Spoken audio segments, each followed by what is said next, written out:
I'm Charles James Hall. I'm the author of the Millennial Hospitality series. The series, in the series, I attempted to capture my experiences when I was in the Air Force in the middle 1960s. I was born in Wisconsin, and on July 24th, 1964, I entered the U.S. Air Force. I was stationed at Lackland, where I did basic training, and then at Chanute Air Force Base, Illinois, for weather training school. And in March of 1965, I was sent to Nellis Air Force Base, which is just outside Las Vegas, Nevada. And I was there until the 7th of May, 1967, when I shipped out to Vietnam. I returned from Vietnam in May of 1968. I had less than 3 months remaining on my term of enlistment, so the Air Force policy was that I was given an honorable discharge and sent home.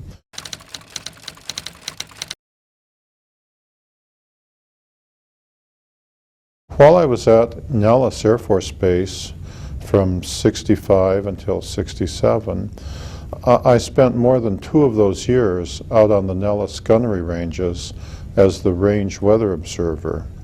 I discovered that out on those bases, out on the ranges, there is a base that the Air Force maintains for aliens. And the Air Force maintains the outer perimeter. There is an inner perimeter, which the aliens maintain, and then everything inside the inner perimeter is treated like an alien embassy. Looking up the valley to the north, the base is in the mountains at the far end of the valley. It's probably 40 miles or so up there. There's 2 mountains up there. The base itself is in the mountain on the east. The alien living area, the living quarters, are underground in the mountains on the west.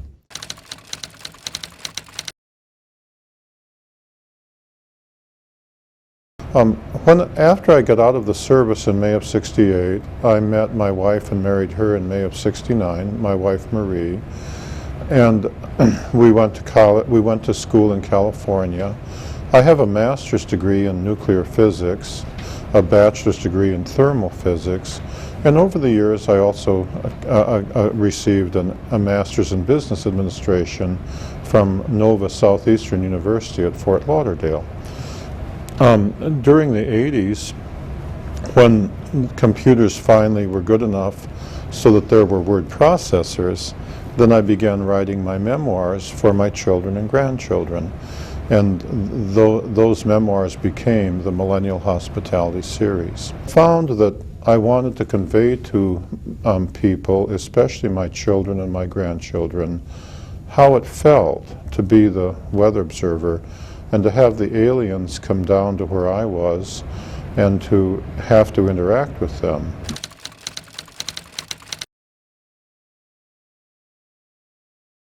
Originally, I was part of the rotation pattern. So originally, I was sent up in May of '65 for 6 weeks.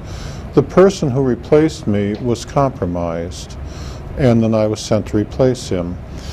And in the course of time, the U.S. generals, the American generals, and the aliens formed a committee and decided that they would pick just one observer, and they picked me, and as a committee decision, and that one observer would just be sent all the time and be the range weather observer, win, lose, or draw, no matter what happened.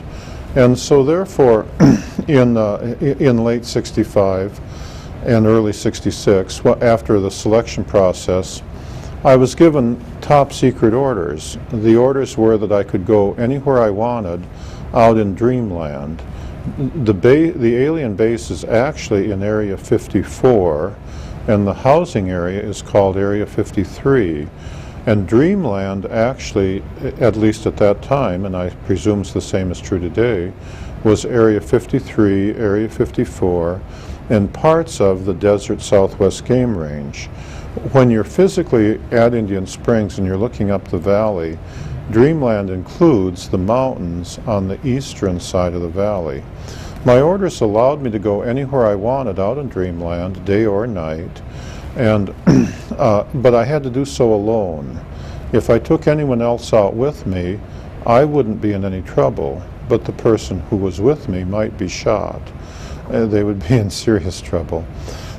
When I received my orders, my commanding officer, a major, ordered me to into Nellis and to work the day shift on Sunday. On Sunday, the Nellis weather station is otherwise deserted, and the base operations part of the building is also deserted. And then he came in at noon to the Nellis base commander's office, where the Nellis base commander and the number 2 man had also come in to deliver the orders which they had received from the Pentagon. And then the MPs escorted the major with my orders in hand over to the weather station. The MPs stayed outside. The major called me in his office, locked all the doors, and read me my orders. The orders began by saying nothing I did would ever be classified, that I could tell anyone I wanted or not tell anyone if I didn't want. I could never be inspected. No one could ever come out or ask me questions. They could listen if I felt like talking, but that was it. He and my chain of command could not come out to the weather station. If there was an emergency and they needed to talk to me, they could only talk to me in the parking lot of the Chow Hall at Indian Springs. If they did so, as soon as they returned back to Nellis, as soon as they got back to the front gate, they had to report immediately to the neurosurgeon for debriefing. On the other hand, I could go and come anywhere I wanted. When he said I could go anywhere in Dreamland, I thought he meant that I could go to sleep on the job, because I didn't know there was a Dreamland. And I was thinking, what a job, you know? When he finished, I wanted to make sure that that was okay, because, you know, the military, you're not supposed to sleep on duty. And so I said to him, I asked him, will there be a cot or a bunk out at the weather station so that I can, you know, sleep? And he looked a little confused, and he said it was his understanding that Dreamland was a place, but that only I would know where that place was. And I thought, you know, he's just trying to be gentle and say, you sleep away, you know? That was the first I'd ever heard tell of Dreamland.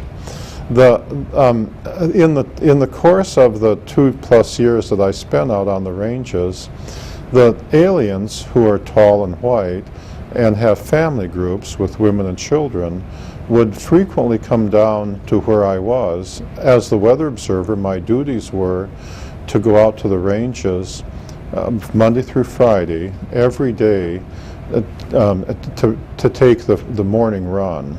The morning run was at 4:30 a.m. To do so, you had to get up at 3 o'clock and drive out there at night, rain or shine. And then you had to fill, you had to start, there was a generator out, 2 generators out there, 2 diesel generators. You had to start up a generator so that you had some electricity, and it would run the fan on the heater and so on, and the radio and the lights. And then you had to fill up a weather balloon with helium, attach a light, and release it. The children found that very entertaining. It was a pretty balloon with pretty lights. And so the mothers liked to bring the children down to look through my theodolite as I was tracking the balloon. About half the time they came so the kids could play. When I first encountered the aliens, I was terrified, because they're not human, even though they look reasonably human.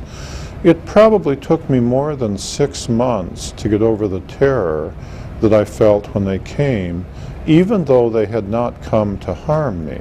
It's just that being out there at night in the desert and, say, hearing people walking behind your weather shack when you think you're alone, even if they were priests, you'd be afraid, you know. Well, when you discover that they're not human, well, you know, this was the 60s. There was just, you know, it took a long time to get used to it. There was no briefing. The Air Force never said, this is the situation. The aliens never came and said, this is the situation. They never came to teach me anything. They came when they wanted, they left when they wanted. And therefore, it took me a long time to get used to it. Everything I know about the aliens, I had to figure out myself, or occasionally they would answer questions, but not very many, because they came for their purposes, and when they'd finished their purposes, they left. They were really quite friendly, but each one of them was an individual. Interacting with them is sort of like interacting with the people in New York City.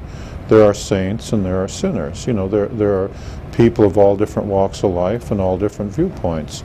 And so, you know, I had some that were close friends, or almost like brothers, like tour guide, whose life I was credited with saving, and the teacher who credited me with saving her daughter's life. And on the other hand, there were some, like one of the alien generals, that golly, I'm still afraid of him, you know. I mean, if you met him, if he said stand there, you stood there, you know. It was no back talk.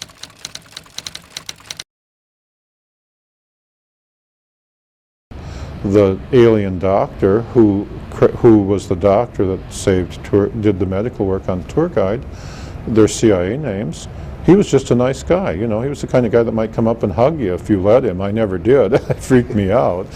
But they just came in all different, you know, you had to deal with each one of them as individuals. It took a while to get used to that, and it became a process of getting to know each one to the extent that you dealt with them like people. The base that they have up in Area 54, they use that base the same way that the U.S. Air Force or the U.S. Navy uses their bases, the way the Navy would use a base in the Philippines or on an island in the Pacific.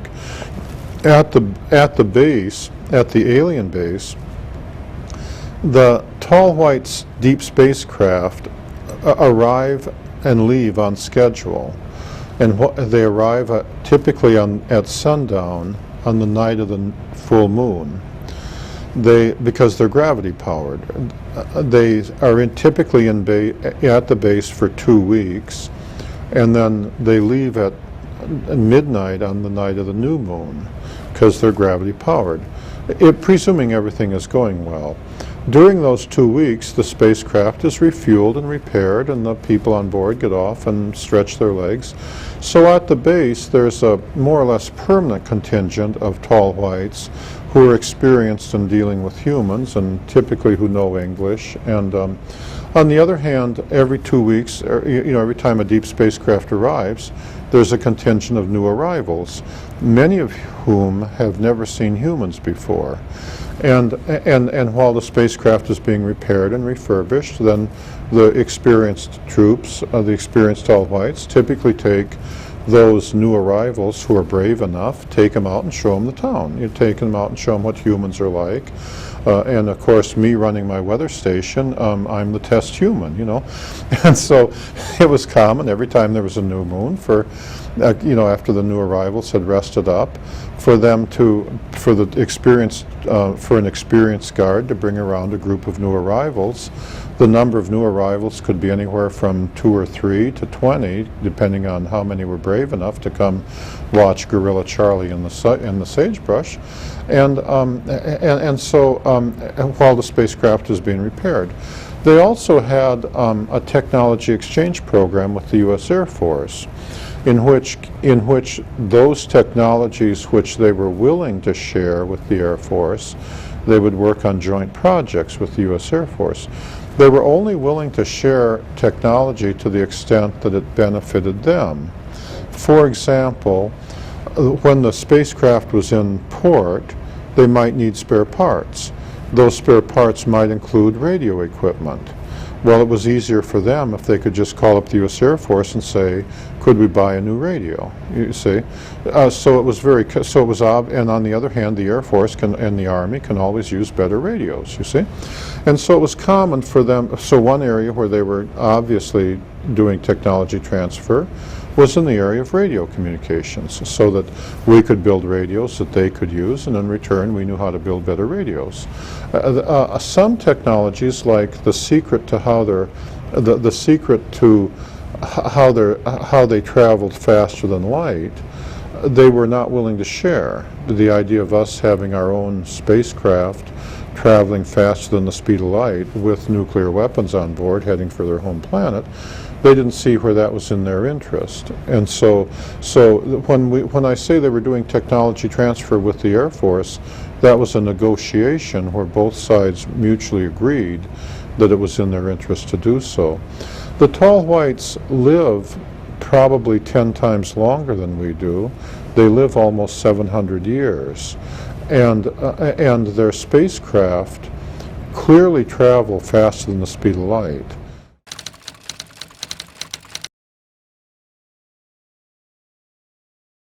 They're humanoid. Their skin is as white as a piece of paper. Throughout much of their adult life, they're the same height that I am, 5'11", 6 feet tall. They have large eyes. Their eyes are perhaps twice as large as ours. They're typically blue, and then blue eyes with white pupils. Although when they get older, especially the men, their eyes take on a pink shade. Their eyes stretch further around the sides of their head than human eyes do, and their ears and their noses are only about half the size of human ears and noses, and their ears lay back along the side of their head more than a human does. Their lips are not as prominent as humans, and they don't have teeth. They just have ridges because they're plant eaters. They don't eat meat. They have much less hair than we do. They don't have any hair on their arms, and the men don't have beards. On their head, they have only about half as much hair as humans, and their hair is so thin and transparent that they appear to be platinum blonde. Okay, sometimes when they keep their hair cut short, sometimes they don't appear to have hair because it's so thin. They're much frail. Their body structure is more frail than ours. The alien whose CIA name was Range 4 Harry, for example, one time I saw him walking in the soft dirt over on the southwest side of the Range 3 lounge, and after he had left, I went over and measured the depths of the footprints he left. And from those, I estimated that he only weighed between 90 and 110 pounds, even though he was the same height as I am. Their bones are only about half as big as ours. Their thumbs are only about half as long, but their fingers are longer in proportion to their hand than ours, and they're way more flexible. But it also means that they're not built for heavy lifting. We're built like gorillas compared to them, you see. They have men, women, and children. And if the men and women are standing side by side and not walking or moving, it's frequently not possible to tell which one is the man and which one is the woman, especially for the young adults. When they get older, then there are obvious differences, but in the facial structure and the bones and stuff. But especially for the young adults, it's entirely possible for two of them to be standing side by side, and if they're not moving, to be not sure if you're talking to men or women. Once they start moving, though, then it's very obvious which ones are the men and which ones are the women, because the men are more like human men. When they walk, they kind of go pound, pound, pound, whereas the women are much lighter on their feet and much more animated. The women are much more like human women, much more willing to talk than the men. It wouldn't be at all unusual for, say, four young men to come around and not have any reason to say anything, and not say anything, to just come around and to just come and not say hello, not say goodbye, not say anything in between, and just stand and look at you. Whereas the women, if they came, usually the women would say something like, typically, is it okay if the children play while you release the balloon? Or usually if you ask the women something, they would have some questions, or at least some conversation. But they never came the tall whites never came just to talk with me. If they were talking with me, it was always as part of the reason they came. The women were very proud of the fact that they loved their children. The men were too, but the women were immensely proud of it. If a tall white lady came and she had children with her, a very common way for her to start the conversation would be for her to ask me, using English, which she had learned, do I understand that they love their children more than human women love their children? Or in other words, I want to make sure my children are safe, you see? And of course, when I said, yes, I understand that, then they would noticeably relax and feel happier. If a tall white lady came with children and she didn't say anything, a common way for me to start the conversation would be for me to say, I understand that you love your children more than human women love their children, and then she'd relax and feel better. In many ways, the tall white women were like female gorillas.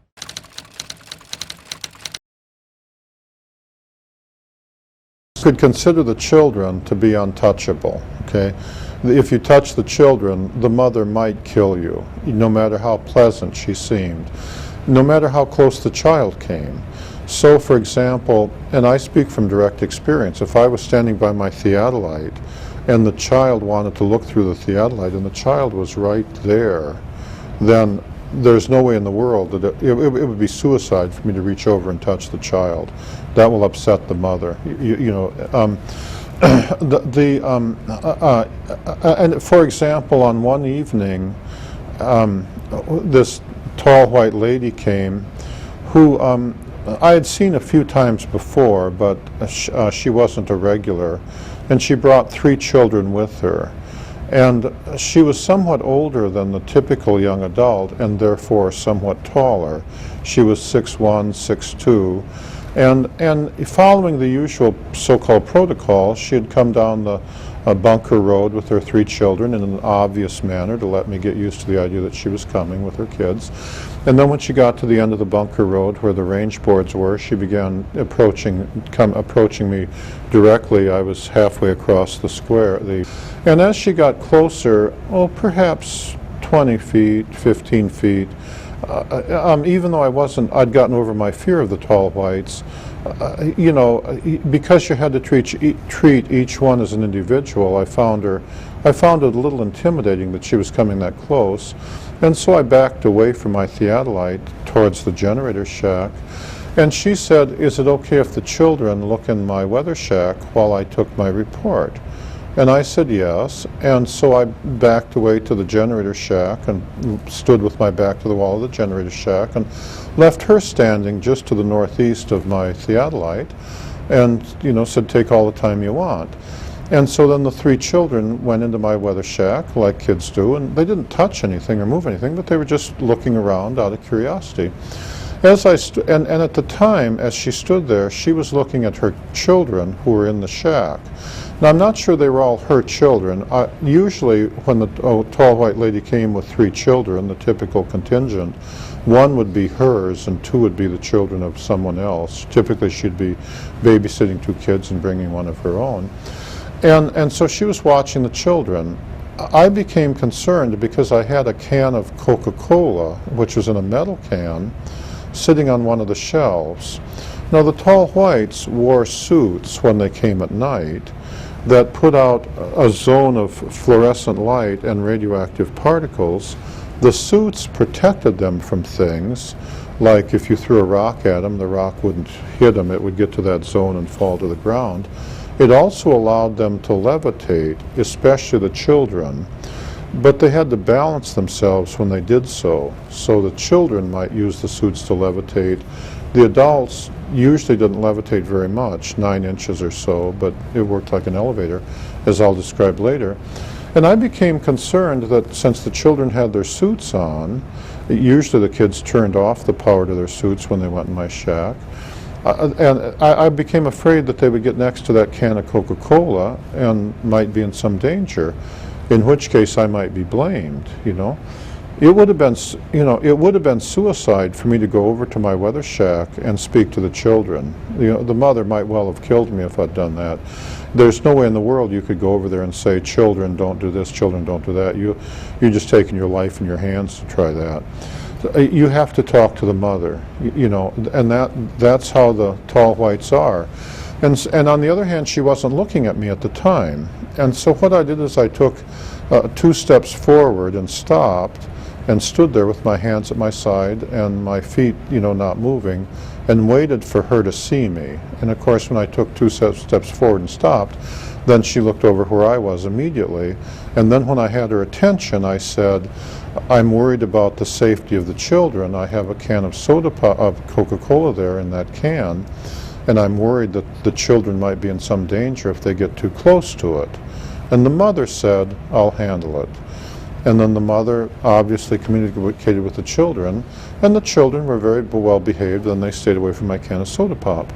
The children never disobeyed their parents that I ever saw, and the parents would do anything for their children. So when they traveled in family groups, they were very tightly knit. When the women came around, they never came around alone. None of the tall whites ever came around alone. They always came around in groups, and the adults were always well armed.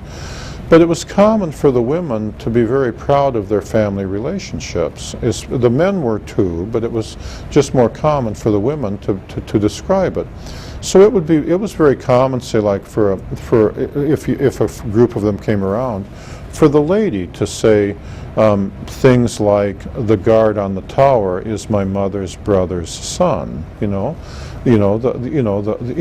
just identify who all their friends were, if they were who they were related to and who they weren't related to, and far more so than what humans would do. They did more than just travel in family groups. They appeared to maintain very tightly knit family relationships.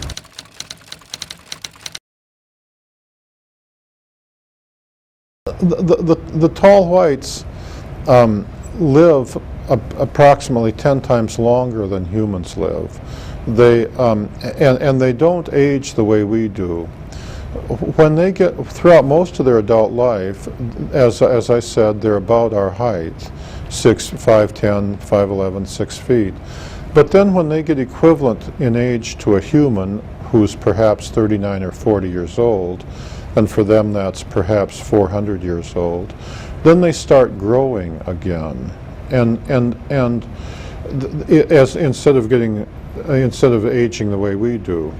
As they grow older, they go through several more growth periods. This is not necessarily good for them because only their bones and muscles grow. Their internal organs don't grow in proportion. Pretty soon they get very tall, 8.5 feet tall, but their organs aren't able to support their body. So as they get taller, they become more fragile. Eventually, after 600 or 700 years, or in there somewhere, there comes a growth phase where they begin growing again, and their organs can't support it, in which case they die. Usually by the time they get to be 8 feet tall, they're fragile, and usually aliens that tall are accompanied by younger adults to steady them. Living longer does have some drawbacks. For one thing, their bodies do not heal as quickly as ours. If they break a leg, and they're very fragile, so they break easy, it may take their bones 5 Earth years to heal. Whereas, as you know, a young person, when I was young, if I broke a leg could heal up in, I don't know, a few weeks or so. I'm not a medical doctor, but would heal up much faster. Cuts and scratches, for example, when I was young one time, for example, and I was out on the ranges, one day I scratched myself in a very ordinary fashion in the morning. By the afternoon it had already healed up nicely, and by the next day I'd almost forgotten about it. The next day a group of tall whites came around with the experienced tall white and some young arrivals, and they were very impressed that my body had already healed. For them that would have taken several weeks to have healed up like that. Also, although they're considered to be more intelligent than we are because their nervous system runs 2 or 3 times faster than ours does, it does have some drawbacks. They tend to, when they're doing something, they tend to focus in on it more carefully than a human would. And they're therefore very easy to surprise when they're engaged in something. One time when a group of tall whites came around with the usual experienced guard and a group of new arrivals, it was the morning run. And I was young, I was doing what we all do. I was drinking soda pop, I was eating peanuts, I was talking, I was playing to the music. I was doing my balloon, I'd released a balloon and I was tracking my balloon at the theodolite. And I was singing some songs and dancing around too, to some Mick Jagger songs, all kind of at the same time while writing down my numbers. And one of the new arrivals asked the experienced guard, are all humans able to do that? Because I was multitasking. The tall whites wouldn't have done it that way. They would have just eaten and concentrated on eating, or they would have just taken the readings and concentrated on the readings, or sang their song and concentrated on singing their song. For that, and so they appreciated, as I did, one of the first agreements that I negotiated with them. We agreed that they wouldn't come up behind me and scare me. They could do so very easily. And I wouldn't come up behind them and scare them. You see, if I saw one of them out in the desert and it didn't appear that he had seen me, that I wouldn't approach him. I would just stay where I was and make a sound or sing one of my songs, such as the song by Ricky Nelson, It's Up to You, because I've done everything, and until I was sure they had seen me. And then I wouldn't approach him. I would just stay where I was. And if they chose to come closer to me, they could approach me as close as they felt until they didn't feel comfortable. An experienced troop might come right up to you 10, 15 feet. A new arrival might stay back out there a quarter mile, because it varied depending on which one you were talking to. On the other hand, if they chose to move away or to run away, I wouldn't pursue.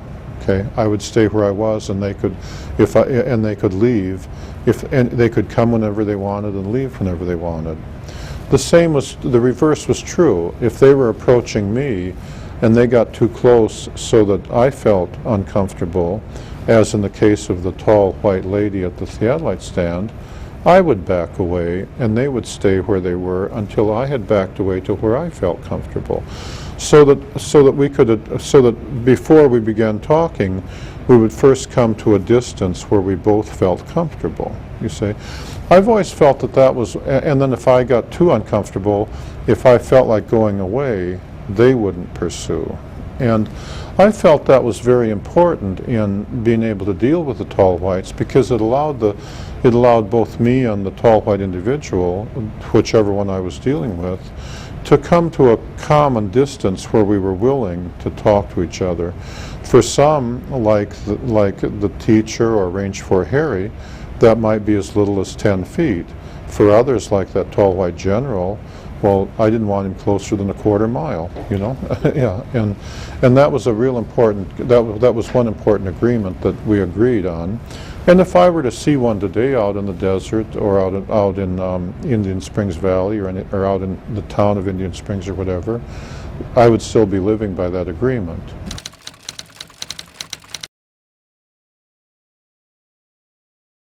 I have a master's degree in nuclear physics, and I believe that I figured out how their deep spacecraft worked, at least in general detail. And I copyrighted that in a scientific paper I call Hall Photon Theory. It's included in the appendix of Book 3, Millennial Hospitality 3, The Road Home.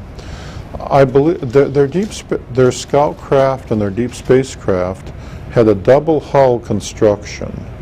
And for example, in the case of the scoutcraft, in between those two hulls, they had what appeared to be 1,000 miles of fiber optic windings. They built the scoutcraft using materials supplied them by the U.S. Air Force.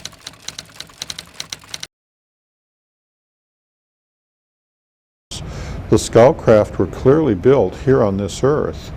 When you went on board, many of the parts, like the seats, still had the mold markings of American manufacturers like Lockheed, Boeing, the overhead compartments by Airstream, and so on.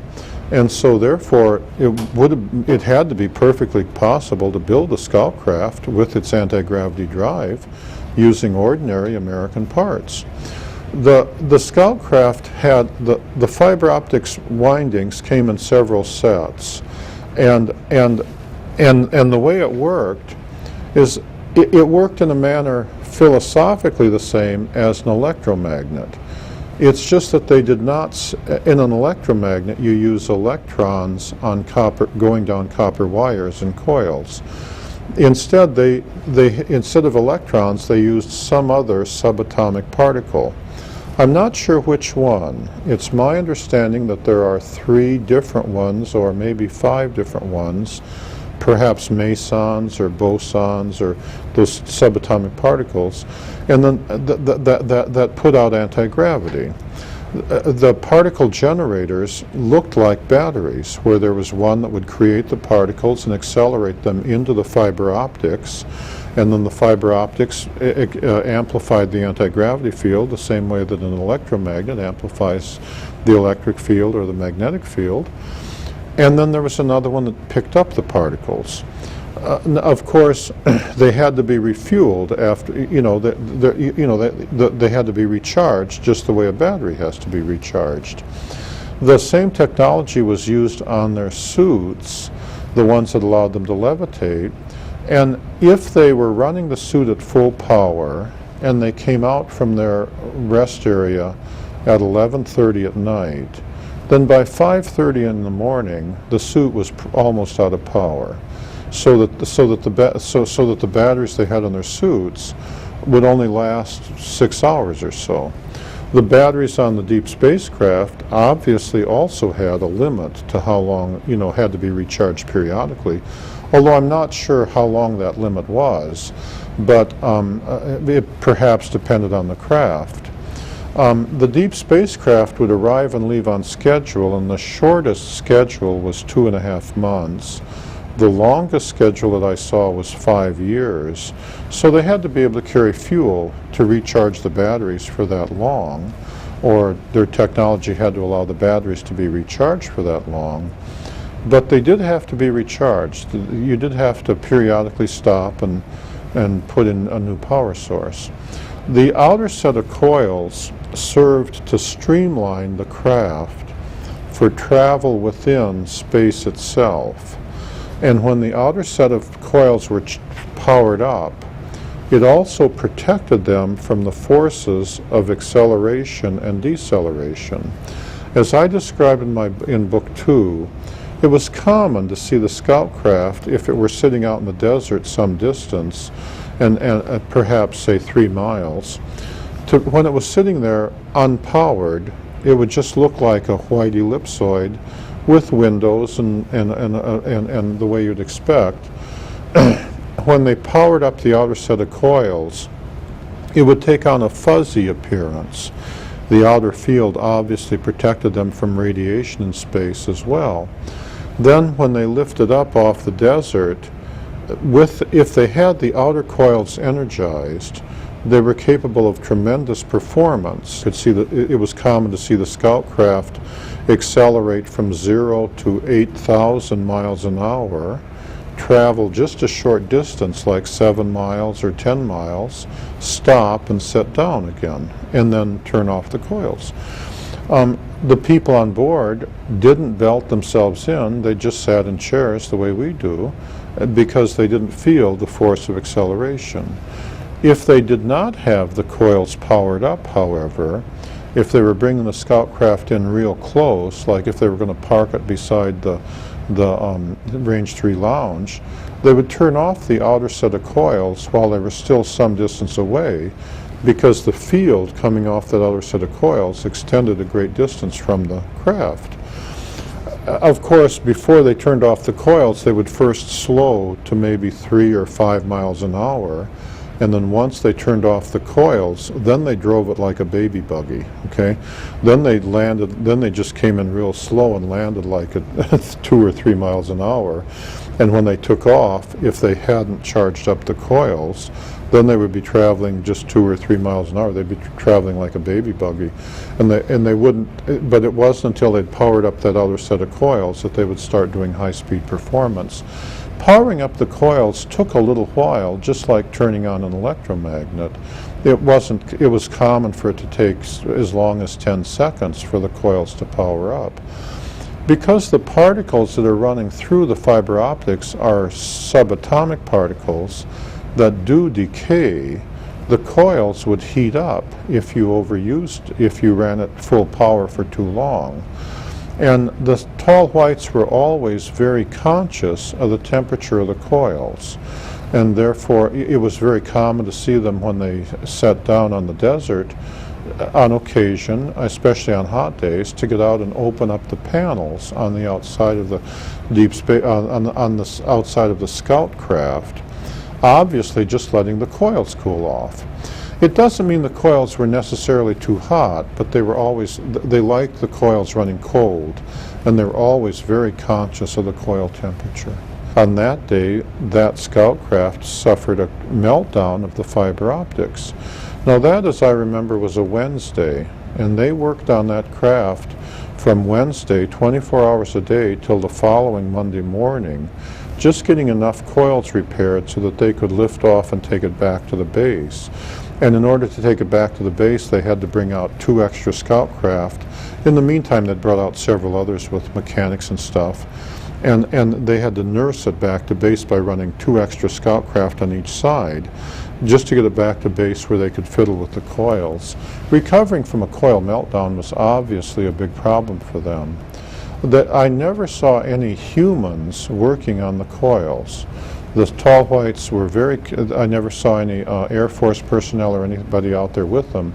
The tall whites always reserved the option, or anything to do with the coils, they always wanted only tall whites on there. As far as I know, I'm the only human that got anywhere close to the coils. I got to within a few hundred feet before their guard blocked my way and made it clear that he didn't want me to go any closer. It might have been because, since they're running subatomic particles, maybe he was just concerned about the radioactive fields coming off it, but he didn't want me up there touching him or anything. You know.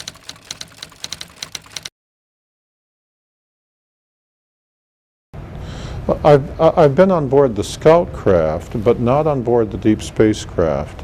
The deep spacecraft, which are the same design and the same technology but much larger, are titanium black. Right, the one that came in damaged with meteor damage.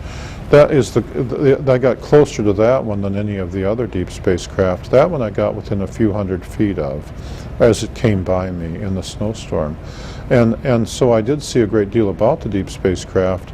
But the only creatures I ever saw in the deep spacecraft were the tall whites themselves.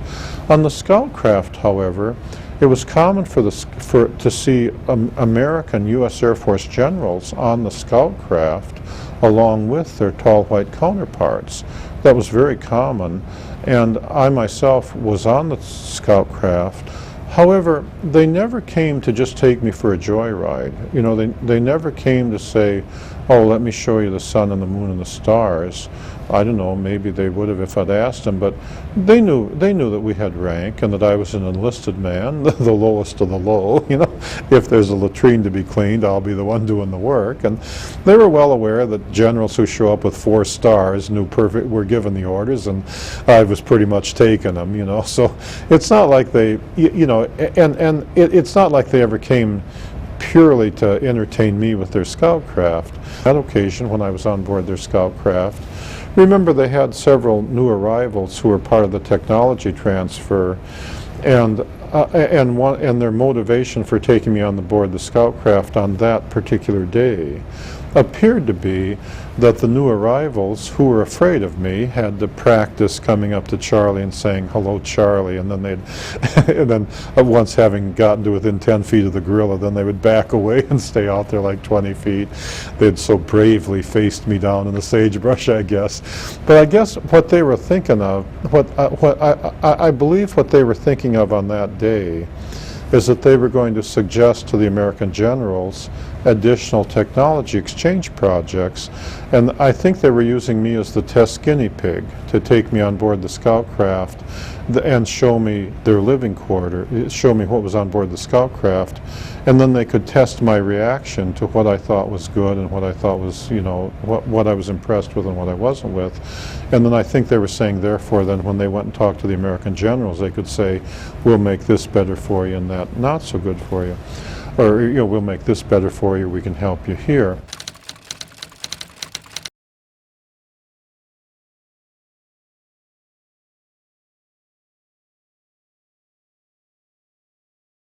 The scoutcraft was made completely out of American parts and looked like an RV trailer.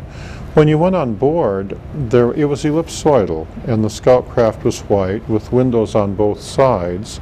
More windows. The door, when you looked at the front of when you were standing looking at the front of the scoutcraft, the door was on that craft was on the right.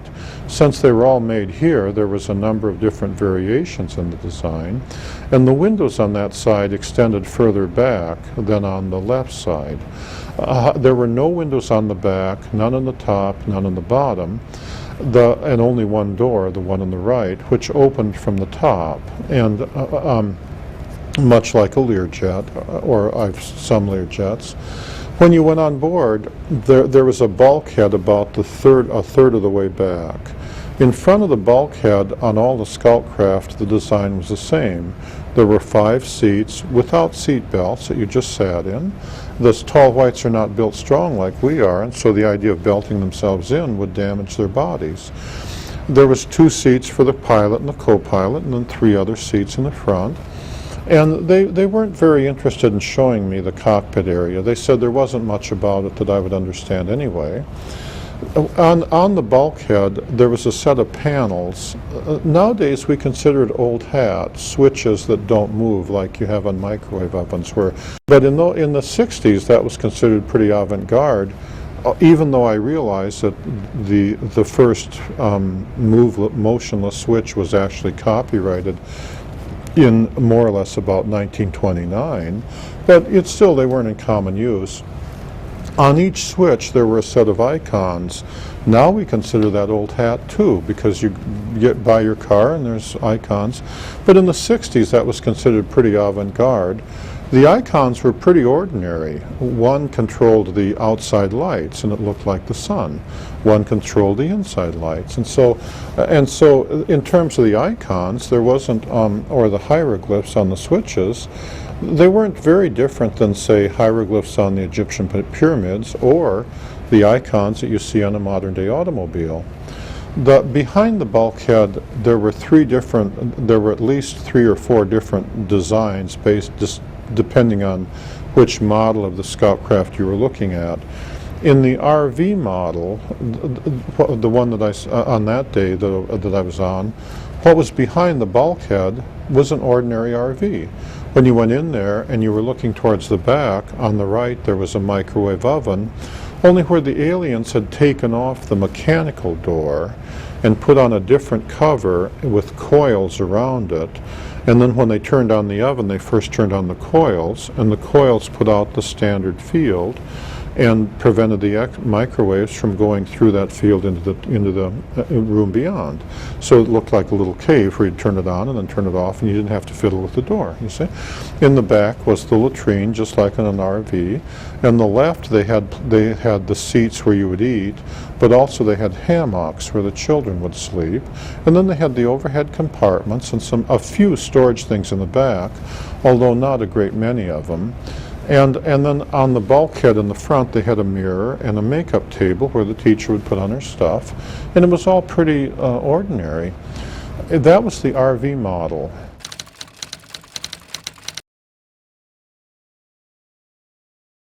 My website is millennialhospitality.net, where I have additional information relating to my books and the Millennial Hospitality series. The number of tall white aliens at the base varied somewhat depending on how many deep spacecraft were in port.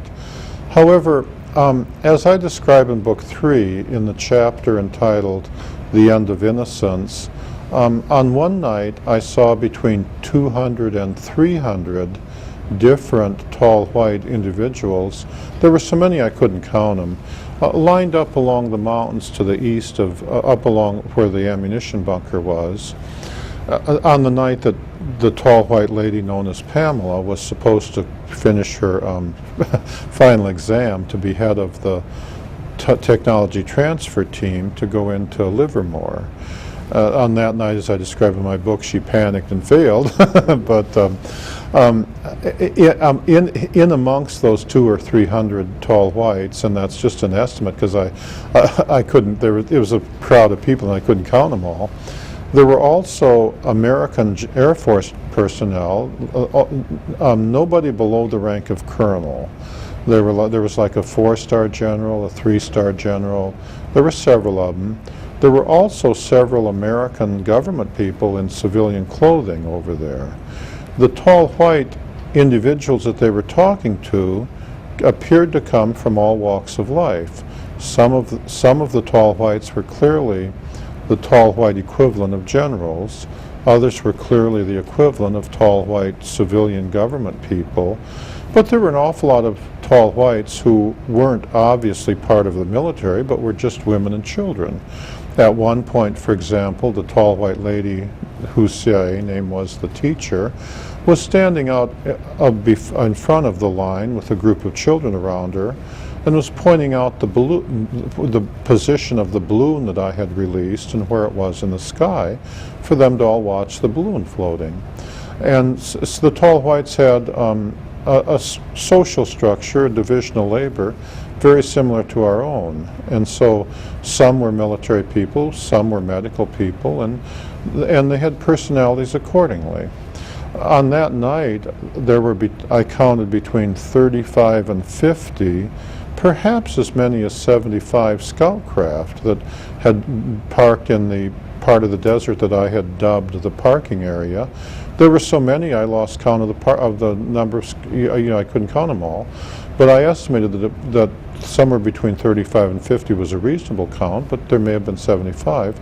So the number of tall white individuals and scoutcraft, was at least that large. I have no idea if that was everybody on the base that had come down or what percentage that was, but the number of people that you could see, the number of individuals that you could come across was at least in that numeric range. The number, when they came around to where I was, they came around, the kinds of individuals that came around were from all walks of life. And the tall white doctor came around and the tall whites he brought with him appeared to be medical students. They had no interest in the mechanical aspects of what I was doing, although the doctor, like a human doctor, he cared only about the humanistic aspects. On the other hand, on a different night, one of the tall white guards brought around 3 young adult tall white men who were clearly electrical engineers. One of the tall white individuals that I was reasonably good friends with called himself co-pilot. But he was very proud of his ability to repair the scoutcraft, and he wanted to have been called the mechanic, but I guess the name was taken, and so he had to pick a different name, you know. Another one was called the captain. He didn't appear to understand humans very well, and he didn't appear to want to. He appeared to just want to come and do whatever he had to do, and then, you know, if whatever you were for humans, well, that was you, and go on about his business. Whereas the doctor, described in The Wayward Wind, he wanted to come and really understand humans. What are they like, you see? Others, like the tall white general that I previously referred to, the idea of him understanding anybody, that he didn't care to understand anybody. He came to give the orders, and you were there to take them, you know. And if you liked him, fine. If you didn't like him, fine. But, you know, he was the general. They were all like that.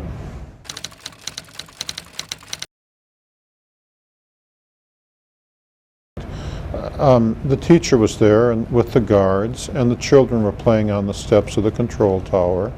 And I walked over close to her, 10 feet or so, and on that night she was willing to answer a few questions, and I asked what she thought of humans and the planet Earth.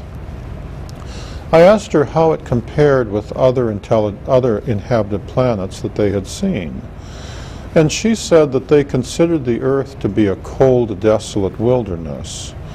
On the other hand, she said the thing that they found unique about humans is our willingness to do things with animals. Her example was that I grew up in a farm in Wisconsin. I feel very comfortable milking cows, riding horses, making, you know, pets with dogs. Yet each of those animals could kill me if they wanted to. I don't think of it that way, because instead, like all humans, I first try to decide how the animal is thinking, and then I approach the animal accordingly. So I calm down the horse by speaking to it nicely and approaching it from the front. I put the cow in a stanchion and calm it down and begin milking. I make friends with the dog by feeding it and patting it on its head. She said that they considered that to be very unusual. She said that on most inhabited planets, once the a group of intelligent people evolved, they had no interest in dealing with the less intelligent animals, and usually just killed them all off.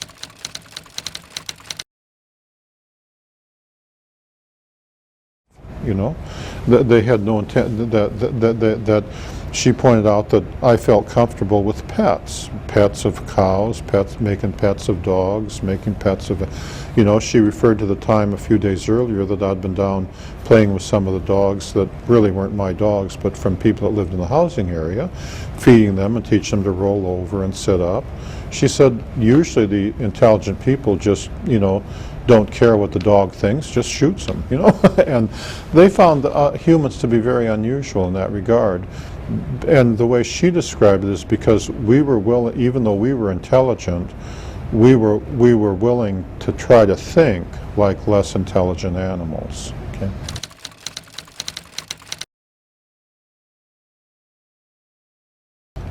They always came armed. Now the children weren't armed, and the adults that were very old typically weren't armed. But the young adults and the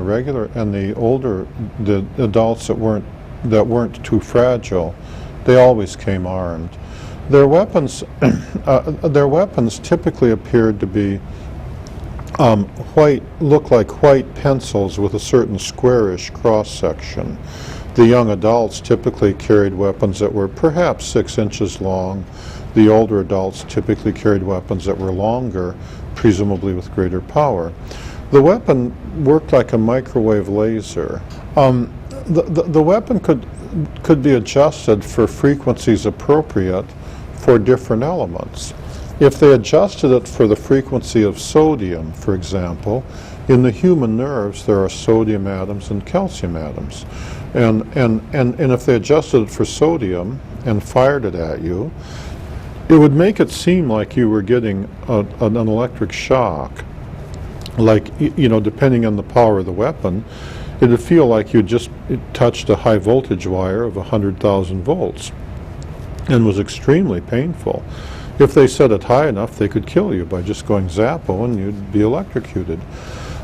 If they had it set low, then it would just give a tingling affair, and They never actually used the sodium setting on me, but I did meet, for example, a CIA guard who said that one day he had been walking with the teacher coming down the steps of the Capitol building.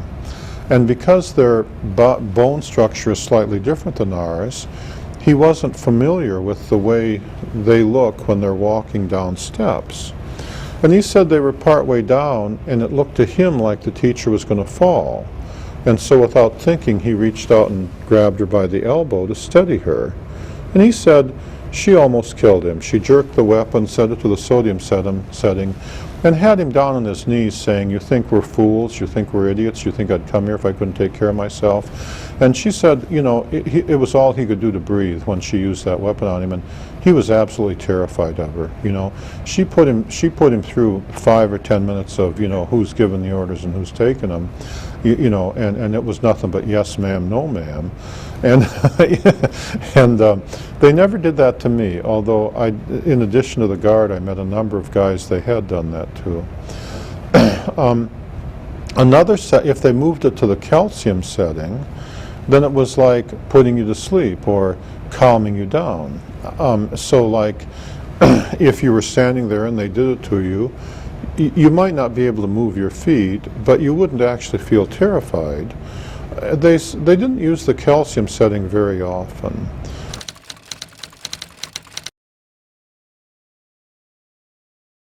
One of the weapons they could set to hypnotize a person. When they used that setting, they typically liked a clean shot at one of your temples. And what it would do is induce the same as if you were hypnotized. They could turn it on instantaneously and turn it off instantaneously. And it was common to have missing time experiences. One day I was walking from my theodolite stand to the weather shack. It happened a large number of times, but on this day in particular. And it was like 19 or 20 steps from the theodolite stand to my weather shack.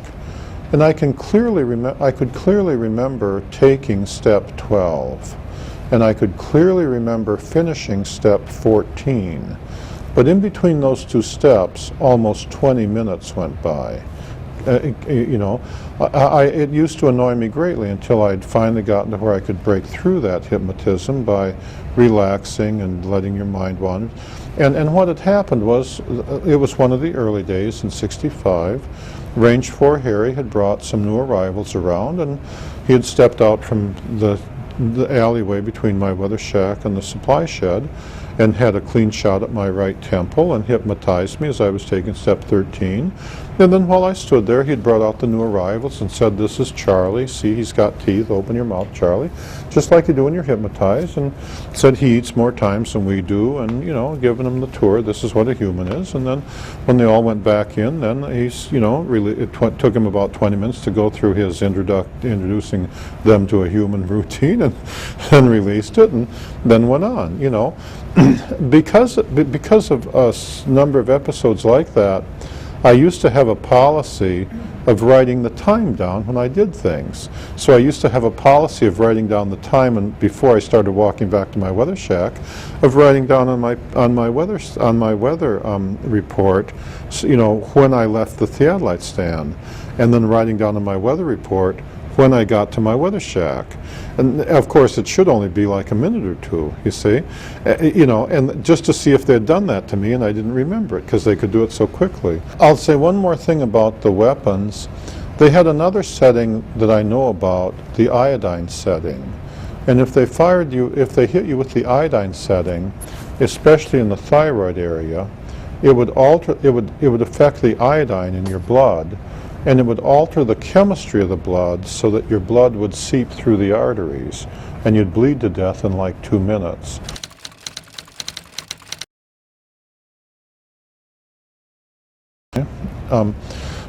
Now, nothing I did was ever classified. Nobody ever gave me a briefing before I went out there. Nobody ever gave me a briefing when I came back. My orders said that nothing I did was ever classified. I was never part of a project. We were never building like airplanes or missiles, so therefore I was never shown any classified drawings or anything like that. Everything I know I had to figure out for myself. There's a good reason for that.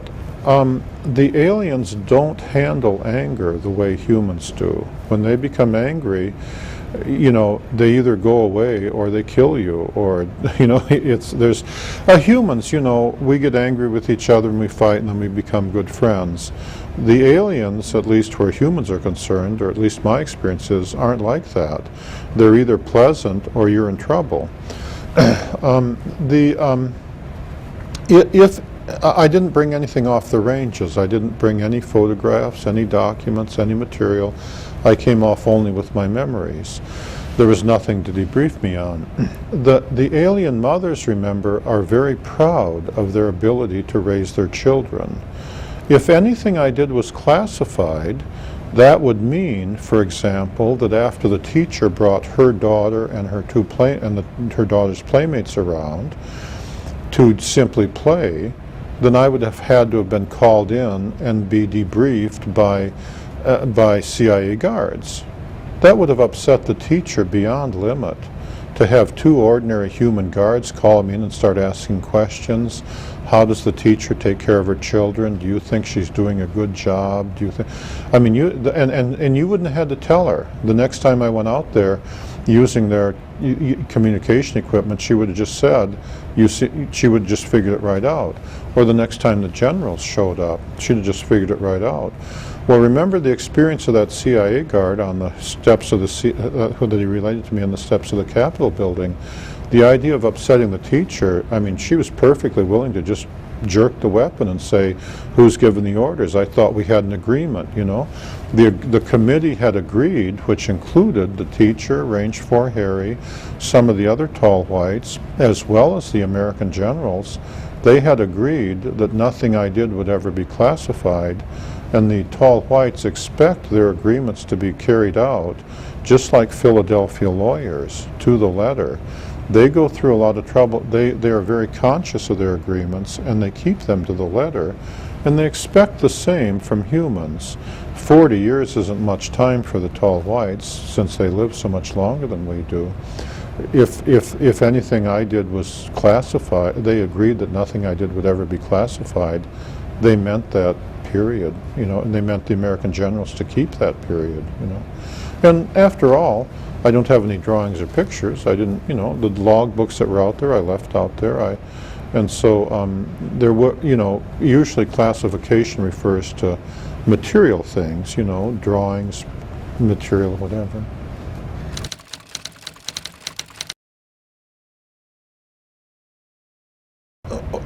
When I was out there, I never observed the aliens to do anything magical. They were very good at building craft that traveled faster than the speed of light. They did not travel in time. I never observed them traveling to another dimension. I never saw, I mean, they're not angels, they're just creatures like us. I'm very religious, I'm Roman Catholic, that angels are angels and aliens are aliens. They did not come to teach me anything. They came for their purposes. They didn't, currently it seems to me that American physics is kind of in the reverse Galileo position. In the time of Galileo, religious leaders required that scientists think inside the box, and scientists like Galileo wanted to experiment and think outside the box. Now, however, the situation appears to be reversed. American physicists seem to think that Einstein was always and forever perfect and complete, and so American scientists keep thinking inside the box. In Hall photon theory, my belief is that inside the photon there is a third field, but currently the box says there's only two fields. Most scientists won't consider it. They're insisting on thinking inside the box for religious reasons, pretending it's science, you see. As I describe in the appendix of Book 3, I show in a scientific manner how scientists should be approaching that. Currently, it's the religious leaders who are willing to consider guys like Monsignor Balducci, I believe, and so on, who are willing to think outside the box and say, of course, there can be intelligent life on other planets. One of the biggest shocks that I had to overcome in 1965 and 66 was once I realized that they were real, they were here, and that Einstein was wrong, and that God created life on many, similar to us, on a whole bunch of different planets. It was the shock of realizing that so many people had been so wrong for so long, you know? I mean, once you saw their craft come in, floating on the gravity field in perfect silence and landing, it was the shock of saying, how could so many American scientists not have discovered that, or not even be trying to discover it, not even be thinking about that? And likewise, from a religious point of view, it seems the teacher herself, one time on a different night when I went over there and I was talking to her, and she was willing to answer a few questions.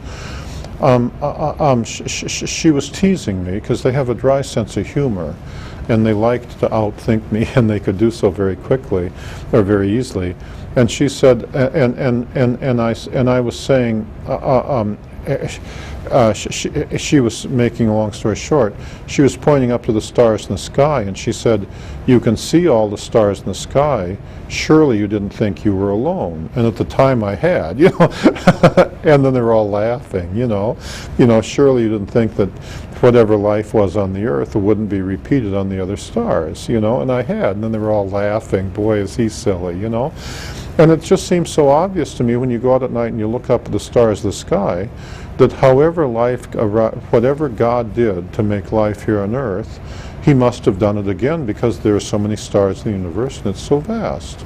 And religious leaders are willing to think outside the box. Whereas now when I go and I talk to the scientists and stuff, they all start with this box called Einstein. Einstein himself never claimed to be perfect and complete, but all of his followers seem to claim that he was perfect and complete. And I think that's one of my observations is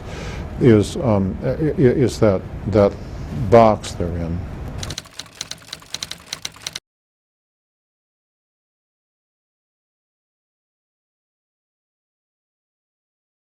Well, remember when the teacher said that on other planets the intelligent beings typically killed off the animals, she was referring to other planets she had seen with intelligent life on them, but she didn't elaborate. And the reason is because when they came for their purposes.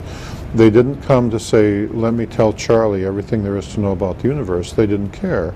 If they didn't have anything to say, some nights they might just come and not say anything. The kids might play and they might leave, you know. Especially the men. If there was no reason for them to actually come and talk when they were close, like that night when there were the 3 electrical engineers there.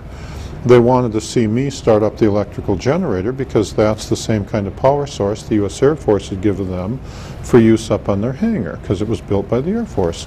And they wanted to see how I used it as part of their training program, see? Well, from their point of view, there's no reason to talk to me about it. They just want to see me do it. So they came and just stood there and watched. And then, you know, eventually Charlie's bright enough to figure out that I should just carry on with my duties, and they would just stand and watch. And then, you know, if there had been a reason for them to say, "What does this do?" then they would have said, "What does that do?" But they didn't come and say, "Oh, let me tell you about this star," or "Let me tell you about that star," or anything like that.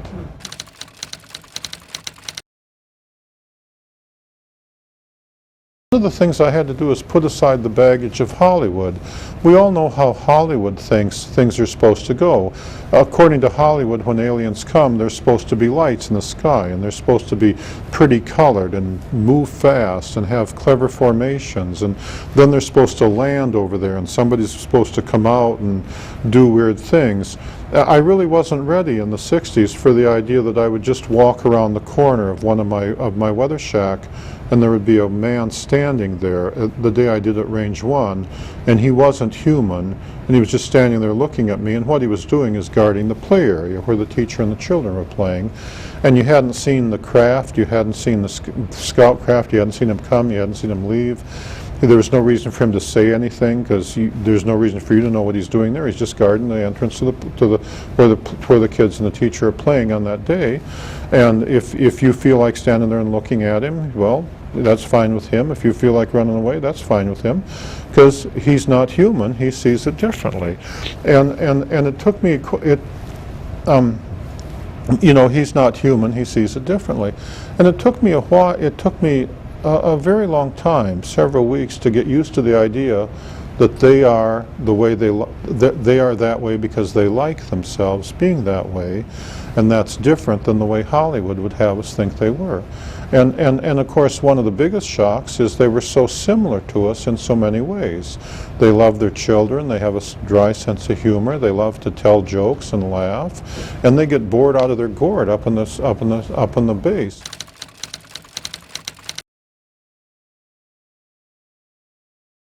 One of the common things to talk about with the young, tall white women was fashions. The Air Force provided them with clothes straight out of the Sears catalog. One of the jokes the teacher used to make about the Air Force generals is up on their base, in their commissary, there were some clothes that the generals had picked that they could choose from. And of course, the teacher used to say, well, all the American generals are all old men, so naturally they have no fashion sense, right? And she used to laugh about the fashions that the generals thought they should wear, you see. And one of the things that she and the other young, tall white women wanted to do was to go into town and buy pretty clothes. And of course, we don't think of aliens that way, but when in my weather shack, I used to have a Sears catalog, a Montgomery Ward's catalog, a J.P. Penney's catalog. We had outdoor plumbing, and so I had several copies of the catalogs for several reasons.